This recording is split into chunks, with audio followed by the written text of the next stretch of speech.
It's just pointless. Speaking for the motion. Some of you may have met this guy, I've heard about it. Alex Bracewell. He is chief editor of Sedimentology. By the way, they've written their own bios. You asked them to.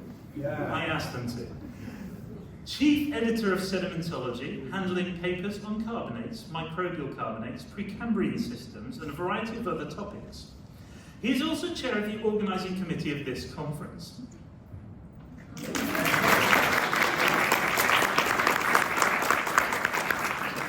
This means he now knows things like the maximum capacity of a forklift truck at the University of Aberdeen, how to purchase a big TV through the university's complex finance system, and what's on the menu at the conference dinner. He has some familiarity with mud, both modern and ancient, and in his classroom and at home, and he thinks we should probably be better off without it. Alex will be speaking first. Alex, the floor is yours.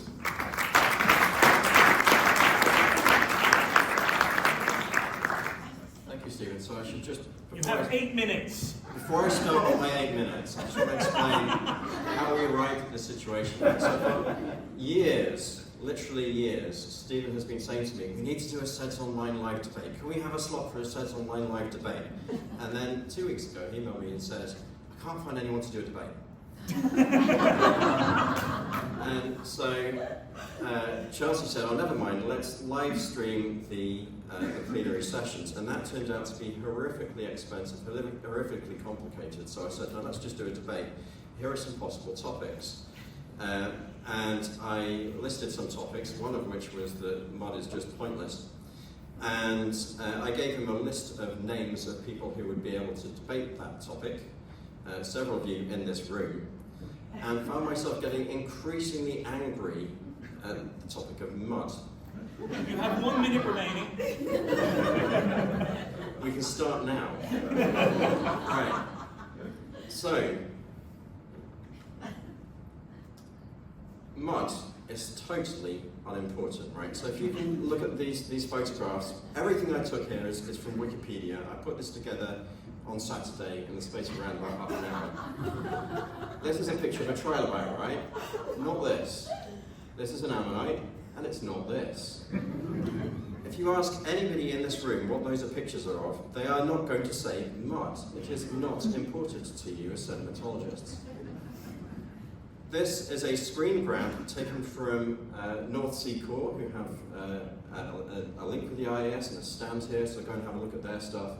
This is a LinkedIn post of theirs this week, and it says, more amazing fossil finds whilst doing our inventory of core donations. No mention of mud, which is pretty much all of that image. Right? It is completely and utterly pointless. You would not put a LinkedIn post up of a piece of mud and say, wow. Right.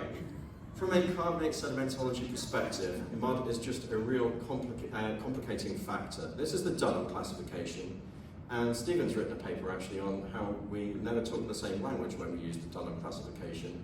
So I have modified the Dunham classification. This is the version from 1962. That's my version. Take the mud out. Lacks mud. It's a grainstone. You have grainstones in the lagoon, you have grainstones at the reef crest, grainstones in deep water. It's a grainstone. Right. So those of you who are siliciclastic sedimentologists, it doesn't stop there. This is the Shillstrom curve. And as you probably know, this is flow speed on the y-axis, grain size on the x-axis. And it works very well on the right-hand side when you've got grain sizes of around about 0.5 millimetre or so, and bigger. So everything above this curve is eroded, everything in between the curves is transported, and everything in the bottom is deposited. Unless you've got small particles and electrostatic forces, in which case it screws you up in your exams. There's my modified version of the Shillstrom curve. Removing the smaller grain sizes, and everything just works as you logically expect it to do. So, yeah, take mud out of the equation and life is simpler. Google mud and pony, and you'll get many, many images like this. This poor pony had to be rescued from a muddy field. There are many worse than this, right? And it's not just ponies. Let's think back of the history of life through time. This is just a lucky pony that happened to have a television camera crew passing by. Think of all those poor dinosaurs and things that were walking across muddy fields. They got stuck. Nobody came and rescued them, and they died because of mud. It's horrible stuff. Right. As sedimentologists, we put all kinds of things in our mouth to squeeze them between our teeth and see what the grain size is. If it's not mud, you don't need to do that. I have put all kinds of yellow stuff that was definitely not mud, black stuff that turned out not to be mud. I wouldn't have had to put that in my mouth if we just agreed not to have any mud. I don't want to dwell on it. These people playing on mud. As you can see, the goalkeeper is already down when the ball leaves the foot. It's not in the way. It's a goal. John? Right?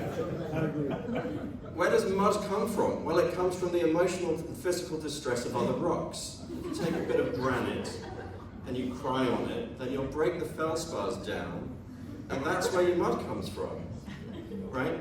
There are papers from people like Chris Perry showing that actually a lot of mud, as John will probably say, actually comes out the back end of a fish.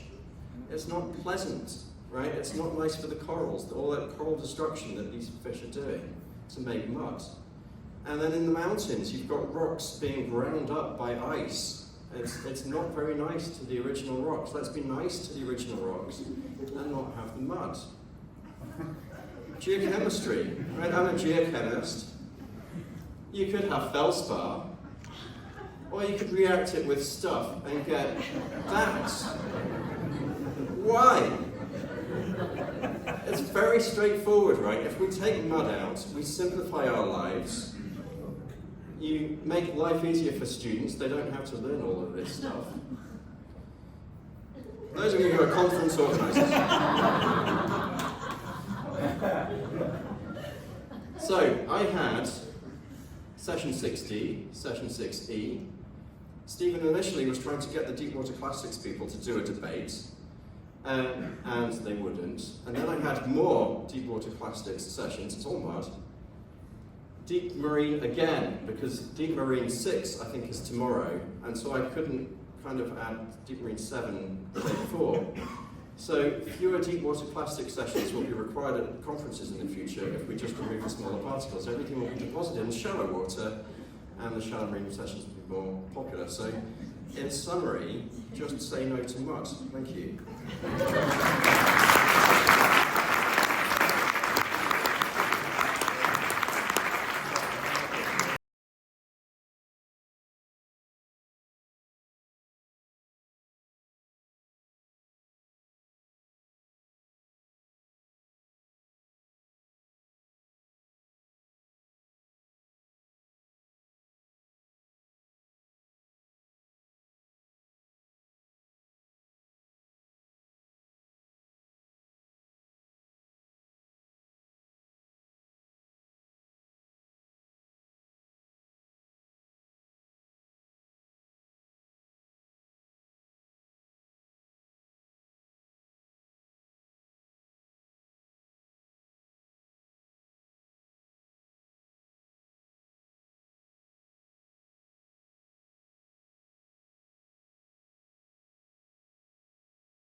Thank you, Meg.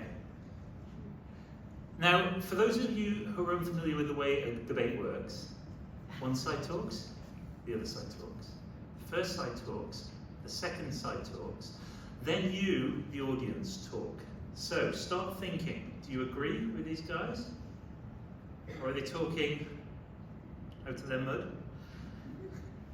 What are you going to say? We want to hear from you guys as well. We want you to contribute, so start thinking.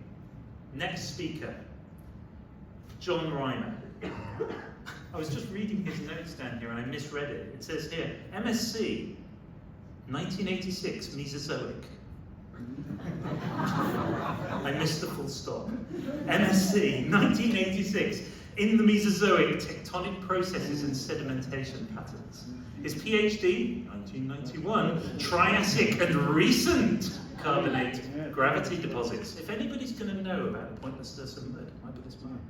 He's full professor from 2005. His research themes have been wide: carbonates, petrophysics, seismic modelling outcrops, carbonates and fractures, carbonates, are you getting a theme here? Carbonates and fluid flow, carbonates, gravity dynamics. He's worked in the Netherlands, Germany, France. You've got the Netherlands again. Well, the Netherlands, Saudi Arabia. Oh yeah, the Netherlands, Switzerland. Oh, it's in order. Switzerland, Germany, USA, Belgium. John, second speaker for the proposition. So,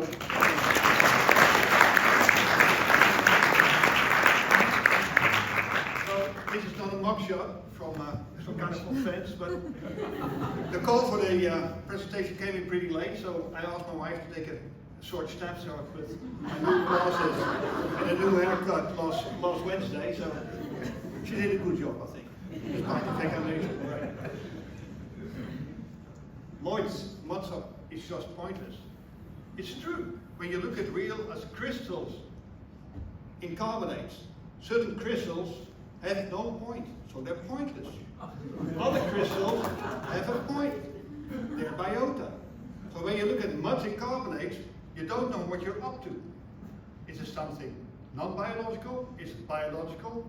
So what's the use of mud? You don't know what you're doing. So what to do with mud?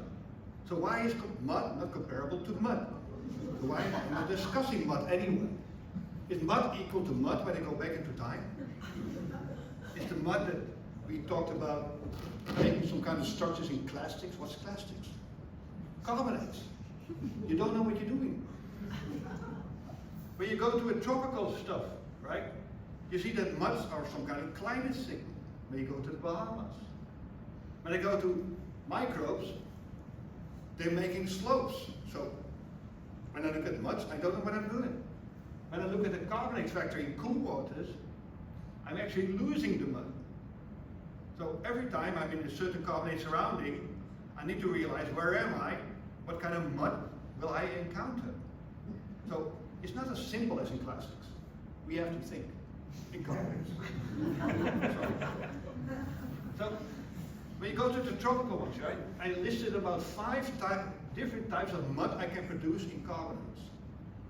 So when I ask you to analyze a mud, I need a lot of machines in carbonates to show what kind of mud am I dealing with. Is it stinky? Is it normal mud? Is it just a precipitate, like a whiting? I don't know. When I go to, here's some nice comparison that Purkis made on climate cycles, producing mud, and when you go over to the slope, you see that these climate cycles are reproduced. So mud is mud with a certain signal. But when you look at this core, there was a core from the slope, it's 37.5 meters of mud. Can you imagine that? Sven Roth, he was a PhD student, I opened up the core, this guy looked at 37.5 meters of mud. I think we went drinking for a beer. Because he was so depressed that he had to do a PhD on mud. 37.5 meters, so mud is not mud. When I look at the muds in microbial systems, look at these thin sections, right? All these black dots are some kind of mud. Depressing. When you look here, there are are muds I can stand on. These are microbes in Lake Clifton. So a mud is not a mud. And these type of muds, they make larger grains, and suddenly it's a sand. And with these sands, I can make very steep slopes. So a mud in the tropical one and a mud in the Triassic one. What's a mud? Then I go to a sea factory. Here's the southern part of Australia. Larger scale seismic profile. All the mud is moved out. When you look here, there's aragonite, that's the mud. When I go to the real rock, the mud is gone. So another system, no mud. So what's the use of mud? Nothing. So to answer all these questions, when I look at mud, I need to know where I am, what time. Is one mud comparable to another one? No. All the muds are different. So you talk about a mud being very explanatory, bullshit. So is mud equal to mud when I go back to time? No. I need to know where I am. It can be biogenic, it can be microbial, it can be erosional, it can be diagenetic. Processes vary to time. So mud is always adapts itself to its environment, to its time. So when you look at the mud, turn away. And even to make it more depressing, when you go to Leckestein carbonates, this is an example from Lake Clifton, and when you talk to Paul Wright, he will tell you muds are not muds. They just produce some. So, but other studies like Monica Sanchez-Roman and as I've been showing you, small scale crystals can be made by bacteria. They make muds. They make small crystals. So muds. So it's all the fault of bacteria. So muds are not muds. What's the use of mud? No. That's it. It's just pointless.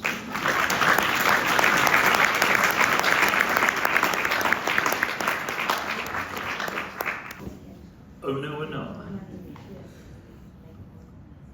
Our final speaker for the opposition is William. William is a postdoctoral researcher at the University of Cambridge. He combines field work with techniques in electron microscopy to understand how rock weathering has changed across geological timescales. He's particularly interested in the Paleozoic plant evolution and their sedimentological and weathering impacts.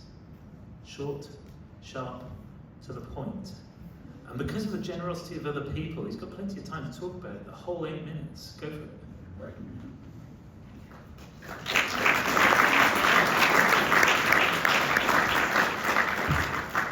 Yeah, I'd like to introduce you to a Muddy Fun Day. So, Muddy is a magical composite clay material. He lives in the Bay of Fundy and he's come to life and he explores grains, bed forms, other animals, organisms that live in the Bay of Fundy, and I think we'll show you that mud is pretty important. I'd also take the opportunity to say, I don't think there are any children's characters based on carbonate grains just yet. No, I wouldn't put it past Alex. That is frightening. Is that enough? Should I get it? I think this might be Alex's next big project when he finishes. I think we'd all encourage that. But yeah, Muddy strolls across the Bay of Fundy and he explores the beautiful bed forms, which are more often than not interwoven sand and mud. And Meg's already done cohesive effects on bed forms justice, so I'm going to mull over that. I'll focus on the ecosystems. Now, mud provides a vital habitat for a whole array of organisms, from this definitely real bird, all the way down to invertebrates, all the way down to microbiota. Mud is fundamental to all these ecosystems. Alex, he'd rather this bird be put down. But, you know, it lives on through mud. Now, we're all here in IAS and we will agree that Alex has done a fantastic job organising this conference. But you have to remember, a lot of you, he doesn't want here. This is everyone who mentioned mud in their abstracts.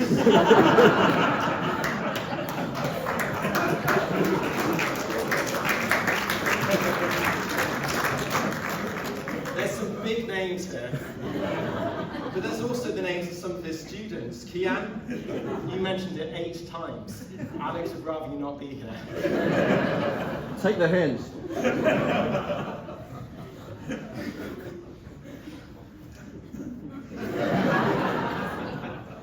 I mean, in fairness, we'd be done by now if all these talks were gone. But they're not. They are interesting. Now, we're also showing some pretty sort of grayscale, average sort of images of carbonate muds by John. But these fine-grained SEM snapshots, they don't need to be dull. Add a bit of colour, a bit of false colour, and a bit of EDS mapping. A whole other world appears when you start looking at clay-grade material. All these greens here, these are beautiful illites. They were probably smectites originally. Maybe they've got orthogenic origins, maybe they've got detrital. We can get in there and have a look at them. By the way, a lot of them do have points and edges, you can see them. There's a whole other world that opens up when we look at mud at the grain scale. And it's also quite important. It's quite important at trapping organic matter and trapping in the permeability effects and actually retain organic matter and enable the preservation of a lot of the fossils that we love and know. Alex showed us some ammonites and some trilobites. They might not be there were it not for all the mud that's like aiding their preservation. This is certainly the case for a lot of the soft-bodied biota that make up some famous lagerstatins like the Burgess Shale. This is an Aldonia, one of the classic Burgess Shale type faunas. And this little black squiggle that maybe you can make out at the top, I'm going to use my dominant hand. That is a flattened compression fossil. They're always on the wrong side, these podiums. I have to turn my back. The clay grade material's doing a lot of the heavy lifting here. If we didn't have it, these famous curves, Sepkoski's famous curve, they'd be far more boring. Never mind biases that go into this. If you remove mud from the equation, we'd have a lot less interesting fossils to look at. We need the mud, it has to be there. Sanjeev took us to Mars yesterday, and I was a bit hurt when he said he preferred sandstone to mud. But the mud's what everyone's after. The mudstone is the gold standard, the astrobiological material that we're all after because of the known ability to actually retain organic matter. It's what we're looking to bring back. This is a monstrous paper published in Sedimentology with no less than 40 figures showing these Martian muds.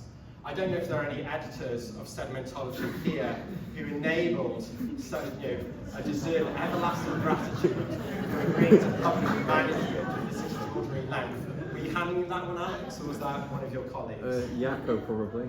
You were involved in that. I'm pleased to know that. Yeah.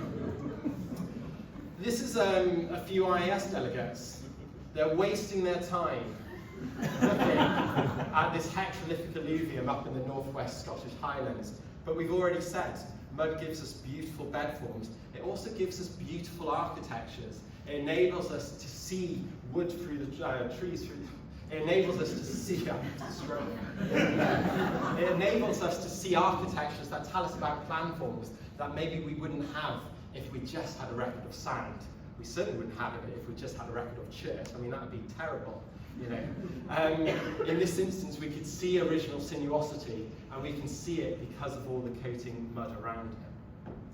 And it's not just the mud that enables us to observe these architectures, it's a bit of shameless self-promotion, but the mud here, the floodplain environments, is actually what's causing the flow resistance to enable these forms to actually occur in the first place. The mud in this system up in the Northwest Highlands, it's not being bypassed off to the oceans, but it's being confined within paleovalleys. It's building up and creating a stable landscape, a cohesive landscape that's coned by sinuous channel belts. We can tell this entire story because of mud. We need it. Without it, it'd be 6 kilometers of braided alluvial sandstones that take a lot of work to get any information out of. The mud is absolutely vital to allow us to tell interesting geological tales. On a basin scale, mud's still important. It's often the marker beds we use to see large transitions in climate or transgressive and regressive cycles, the extrinsic forcings that superimpose on all the small-scale intrinsic work that makes up our outcrop. The mudstones are the marker beds that we need and we use. We couldn't do without them. And if I jump to a planetary scale, mud can also serve as a fantastic archive for evolutionary change. It can tell us the history of our planet and intricacies woven into it that no other lithology can do. So this graph on the left, this is each one of these points basically plots how much mudstone is within a particular alluvial succession at a particular moment in the Paleozoic. And through the Cambrian, it's a pretty negligible proportion. It was a sadder time. But after the Silurian, heterolithic alluvium really arrived, everything got far more interesting. And that's telling us the story of how plant evolution changed the game. It changed the way sedimentary packets were organized, not only by creating flow resistance, by binding sedimentary substrates and making them more resistant to erosion, aiding the preservation, thank you plants, but also heightening weathering intensity, accelerating the hydrological cycle, changing soil water chemistry, and stabilizing that physical weathering environment. It basically granted us a lot more time to create mud. All right, we have plants to thank. So any of you that have potted plants or a garden, all right, you need mud. Without mud, you'd be living in a barren, well, you'd be living in this conference centre, basically. Okay, plants are the dominant biomass on Earth today. They're interwoven with mud. The two are the same. If you like plants, you've got to like mud. Am I out of time? You are out of time. I'm done. Thanks very much.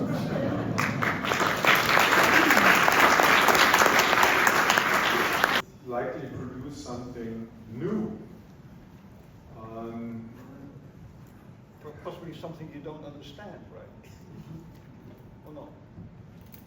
We got carbonate salt. Well, we It's stage of the did audience for now. We did find some patterns in our studies which I thought were interesting.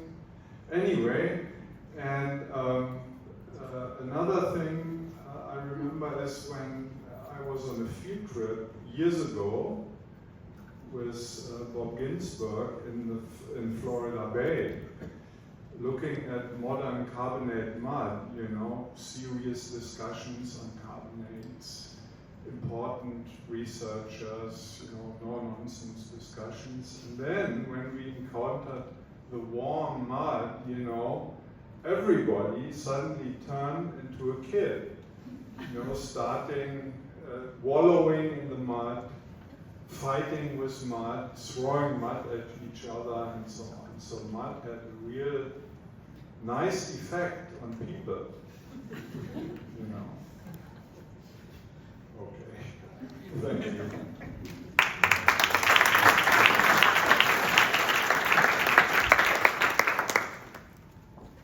Jeff, I've always valued you as an associate. I can see I'll be retiring very soon. I just wondered, I mean, many of you know Peppa Pig's views on mud, and I just wondered what you thought of these. You can answer later. We'll talk about Peppa Pig.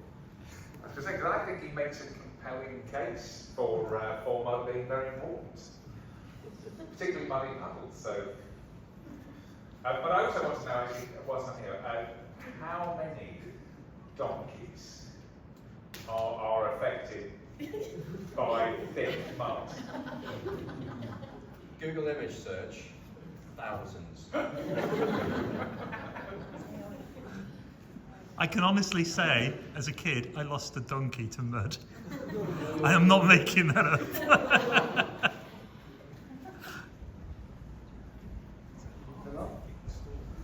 I would make the case that mud is pointless. No, let me rephrase that. Mud is pointless in carbonate environments. Because if you consider calcium carbonate only, it's not cohesive. You need horrible biology to make it cohesive. That's not true. You have to have biological snot to make it cohesive. In such a plastic environment, you don't need that. Clay mineral is cohesive. You don't have to do anything about it. So I would make the case that. Yeah, go visit the mud flats in Florida once. Oh, you can do your rebuttal later. And you will realize how sticky mud is. And that mud is much stickier than when you go to the Westerschelde to experience some mud. Carbonate muds are as sticky as hell. But you need biology. No, you don't need biology. No, you don't need it. No way. We've done some experiments with mud, I know, carbonate mud. We should discuss it. But you have a problem.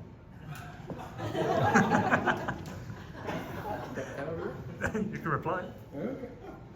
And let me talk about this experiment. I wasn't going to talk about the experiments, but the calcium carbonate itself, the CaSO3, is not cohesive. We can show that. There are still some barrels left in there, filled with carbonate mud from the Red Sea. They're stinky.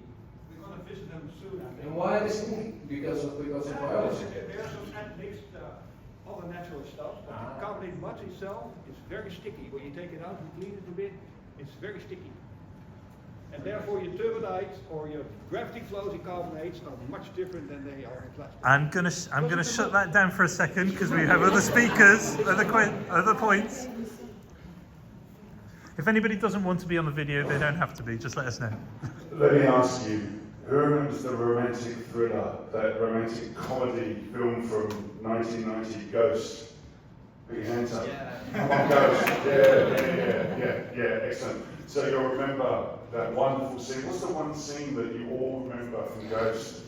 And I'm not going to do it with Will because it might be sins inappropriate. But you'll notice they were modelling clay. Remember Patrick Swayze came behind Demi Moore? Yes. Yeah. Maybe someone does. And you remember how important that was the whole film. Yeah, if there was no mud, there'd be no clay, and there'd be no Demi Moore being caressed. And I'll leave it there. Thank you.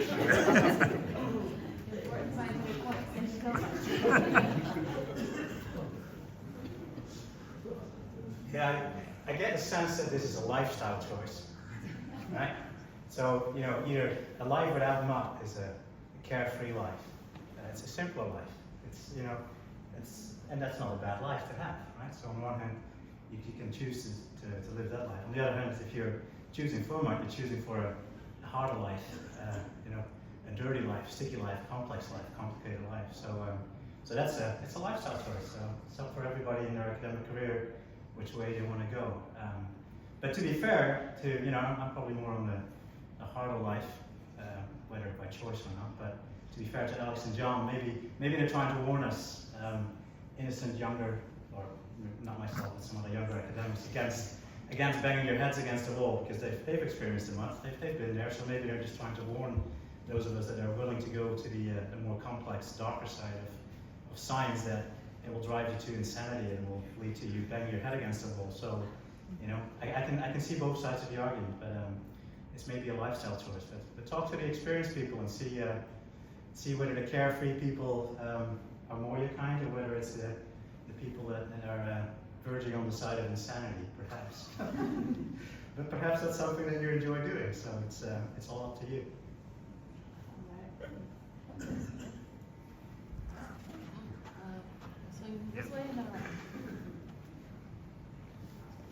So I had a very special talent when I was a little child to go out and find the nearest and muddiest pond and just jump in for the for the happiness of my parents.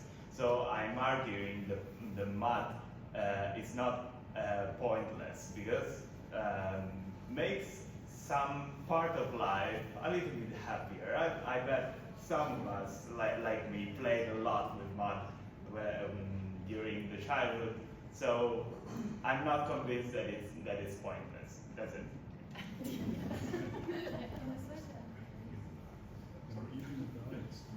So first, thank you for the great talks. I enjoyed it from all of you. So I had the feeling that Alex and John had hard times to argue against their conviction. The fact that something is complex is making it more exciting. The older from us, the faculty members, were taking students for 5 years to get to the master, eventually 4 or 5 years PhD, to show them how the world is complex. And arguing that the complexity is bad is, I think, against their conviction. You are convinced that mud is important. And I enjoyed a lot Alex's presentation in particular, because this was the most entertaining probably, but scientifically it was forced. I would say. That's my statement.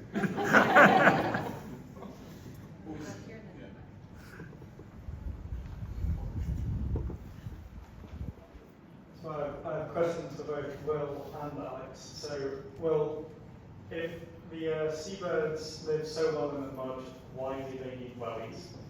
And Alex, you made a big deal of how donkeys are getting stuck in the mud and how this is a terrible fate for them, and that's why they should away from mud. But the same could also be argued for quicksand, and how dangerous that is in all of our lives. So, does it seem that sand should also be abolished, and we should live in a purely conglomeratic world? I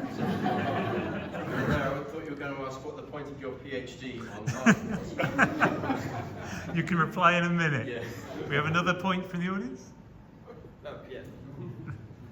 Just, I want to stress again the role of mud in romantic relation, as you did with the ceramic are made by mud. When you're squabbling with your partner, you need to break ceramic to distress. Mud will save your relation.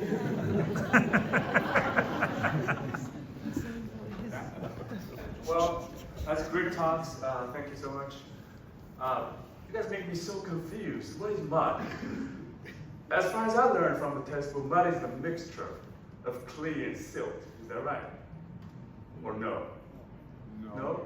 What is mud? Silt is silt. Like a mud rock or mud stone is consists of clay and silt. No, silt is... If it is clay, it's pure clay, that's clay stone. And if it is a silt stone, that is a silt stone, right? It's less than 4 microns. But anyway, what I want to say is that, mud is kind of, John said that his student, they felt depressed. And this morning I give a talk, when I see the meat cried, like layer by layer of meat cried, I almost shook myself because, there's not much to say, right? It's very difficult. And also, later on, I started to work on geochemistry. And mud sometimes is very tricky material, for geochemistry. They are very fine grained. It's very easy to alter, right? You want to use the grainstone. You want to use the marine cement to record the seawater signal, right? So, kind of pointless, I would say. But we can't live without it, right? So, yeah. There's another hand up. You're welcome. Thank you so much for this debate. It was very interesting. Coming from the paleontological perspective as a taphonomist, I would totally agree in saying that mud complicates things. It's very complex and it's very annoying, and sometimes it can be also very boring to look at when you're looking at just meters and meters of mud. But although it's complex, and sometimes it can also be very boring, it preserves the most complex life we have on the planet. And wouldn't the rock record actually be very boring if we weren't able to look at all this complex life? Mud is absolutely the catalyst for soft tissue preservation. 80% of the planet is made from animals entirely soft-bodied. So if we didn't have lots of copious mud in the fossil record, we wouldn't actually understand most of these paleo environments and complex life. So I have to go with the argument that against that mud is pointless. Okay, well, all I was bringing the perspective of taphonomists. Let's bring the perspective of ethnologists, somebody studying trace fossils. So I go and look at mudstones. There's a huge variety of things. It's actually making my life really quite exciting. I can count tens of different types of trace fossils. But now I'm going to look at the database, looking just at sandstone. So I go to the Cambrian and I put, let's say, Scolithus. Then I wait for several hundred of millions of years. And I'm adding Ophiomorpha in the Mesozoic, and that's it. So my life would be much, much simpler, but really less interesting.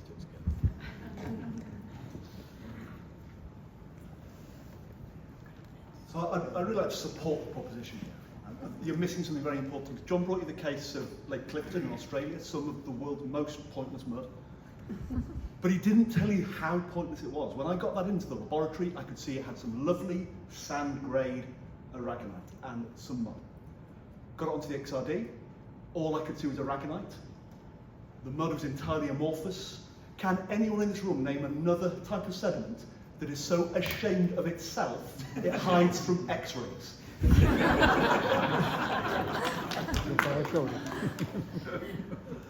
have one more. Sorry.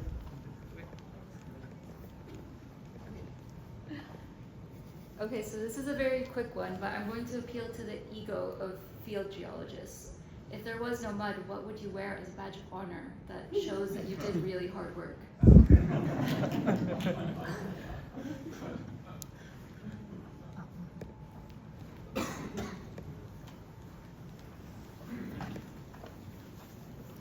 Okay, so I come from the oil and gas industry, and when we drill in the subsurface, mud complicates things, right?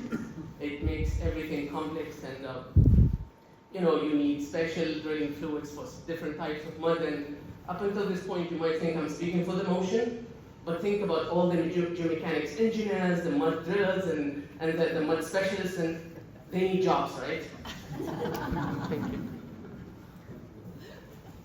I have one, just to follow up the field geologist's comment.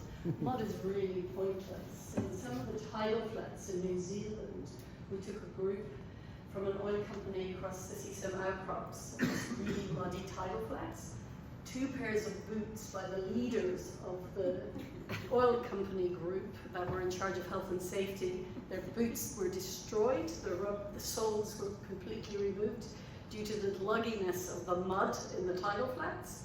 The people in the wellies, or gumboots as it is in Australia, they were stuck, shoes were left abandoned in mud flats. Everyone was covered in mud back in the vehicle and had to spend at least an hour washing themselves before getting into the rental vehicles. Mud was a real disaster. Boots for future geologists to explore in another million years or so, huh? I think we're there. We're going to have to move Move on. on? I'll Okay. be thrown out of the building. Thank you guys for that participation. Yeah, terrific. Yeah, absolutely. Thank you, everybody, for there's some really strong opinions in the room. And I've learned some new opinions. So the proposition, please, to the front. You have 5 minutes. On my own, John. Right. So let's go first to evaporites. I asked the expert on evaporites, Alan Kendall, once why he worked on evaporites. And he looked at me with a straight face and he said, because you find something really complex, something you don't understand, you pick up the specimen, you put it in a sink, you turn on the tap, and you've solved the problem. If only you could do that with mud, right? You're thinking too straightforward. There are many other materials that we could use to fill the holes in sandstones, to fill the basins with than mud. You mentioned chert. Chert is fantastic for preserving microfossils. It's fantastic for preserving body fossils. You showed a picture of the diabase formation. Well, diabase formation microfossils are in phosphates, right? So the really interesting stuff is not the mud. It's just that the mud happens to be hanging around with the stuff you're looking for. Okay, so complexity for me, is not a reason for keeping the mud. There's plenty of complexity in other materials, whether it's cherts and hot spring deposits, or evaporites, or even if you had just a world full of chocolate, at least you could eat it, right? You showed a picture also of a seagull, or what purported to be a seagull in wellies, and I think that kind of proved the point, right? If the seagull has to be wearing wellies. Sorry. Yeah. Any other points that we wanted to rebut there? Oh yes, the field geology, right? You may have noticed that I've done field geology at Lake Clifton with Mike and with John. It was muddy. And I wouldn't wish that on anybody. So, field work, not a good thing to be doing in mud. Laboratory analysis, at the end of it, having done hours and hours, days and days of work, yeah, you'll be fascinated by the complexity of the stuff that you really still don't understand. Well done. What a great paper. I found some mud. I spent thousands of dollars analysing the mud. I've got some data on the mud, and it shows it's mud. Yeah, I'm not getting the whole complexity thing. And were there any other points there that really needed rebutting? Quicksand.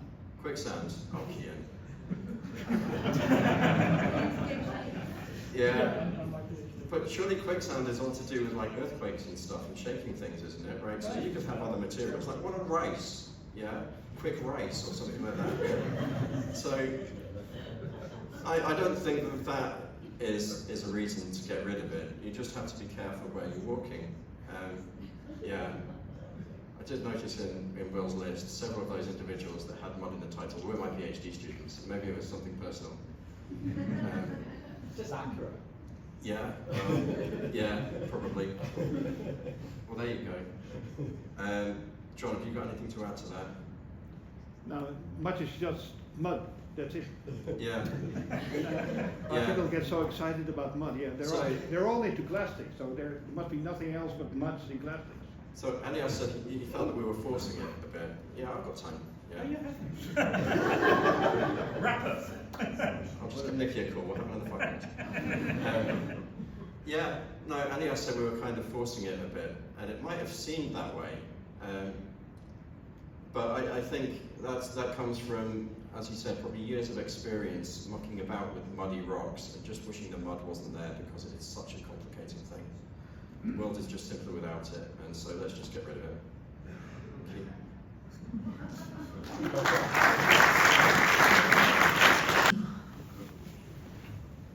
Just want to ask Alex how many dinosaurs are preserved in church?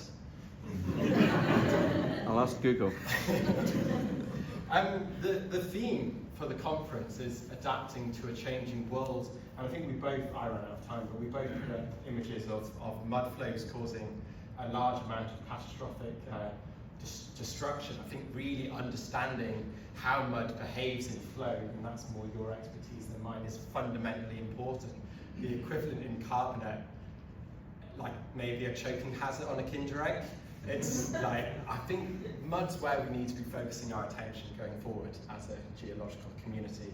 And Orla puts its capacity to preserve life far more eloquently than I was able to. But yeah, we need mud to find all the interesting stuff in the rock record. So. Yeah, and I don't think we actually have many points to review because the audience were mostly on our side and they made points far better than I felt we did in our 8 minutes. So thank you for that.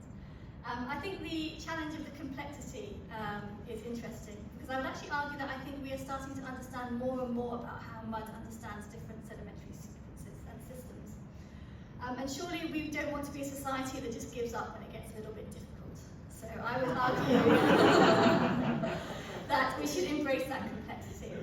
And I think the only other discussion was the challenge that mud can make from moving over different environments, such as the tidal flats. I would argue that mud is trying to help you have a full body workout whilst you're completing your geological field work. Now, there was a group in the 70s called Mud. No. They had one vocal number. You have more time if you need it. I don't think we need to. It's confident. The wellies are just evolution.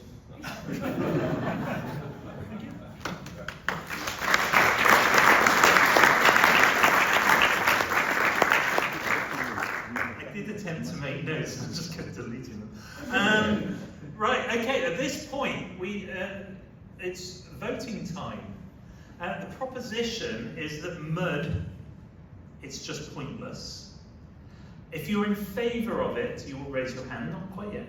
And if you're against it, you will raise your hand. And we'll also do an abstain. That means you're on the fence and really can't decide. They haven't made very good arguments.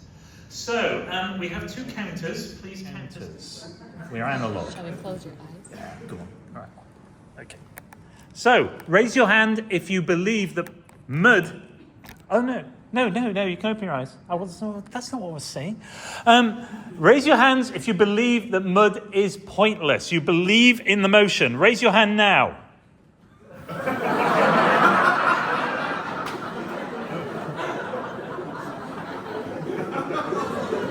We're going to take some time to count. just bear with us. Are you not voting? You're allowed to vote. John is voting against. So, now keep your hands up. We need to. Oh, have you finished? Okay. Okay. I think I've got the number in my head. Raise your hand if you disagree with the motion that mud is just pointless. Raise your hand now, please. Okay, keep your hand up so we can count. No. I think that might be unnecessary, mightn't it? Right. I was hoping to do a big reveal on the result and nobody would have an idea. Stolen! Okay, I'm just going to give this back to Chelsea because it makes me nervous because I don't know it. Okay, I love the fact that some people hung around for the vote. So, by a narrow margin, the motion unfortunately has been defeated. Mud is not pointless, I'm sorry, but I'd like to thank all 4 of our speakers. So, a massive round of applause for all 4 of us.